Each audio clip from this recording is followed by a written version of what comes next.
নমস্কার বন্ধুরা, চলে এসেছি আরেকটি নতুন ভিডিও নিয়ে। দীর্ঘ অপেক্ষার অবসান। আপনারা সবাই জানেন, গত 2 বছর ধরে প্রায় 21 লক্ষ শ্রমিকরা তাদের যে 100 দিনের বকেয়া টাকা সেই টাকা পায়নি।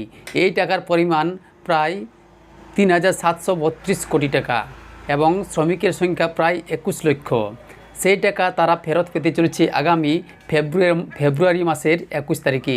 এমনই ঘোষণা করেছে মুখ্যমন্ত্রী মমতা বন্দ্যোপাধ্যায়।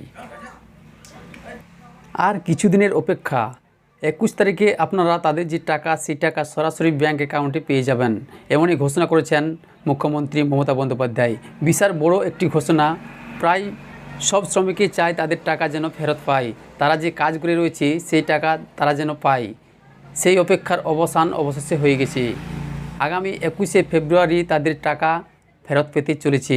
তাদের যে টাকা, প্রাপ্য টাকা, সেই টাকা তাদের ব্যাঙ্ক অ্যাকাউন্টে সরাসরি চলে আসবে, এমনই ঘোষণা করেছে রাজ্যের মুখ্যমন্ত্রী মমতা বন্দ্যোপাধ্যায়।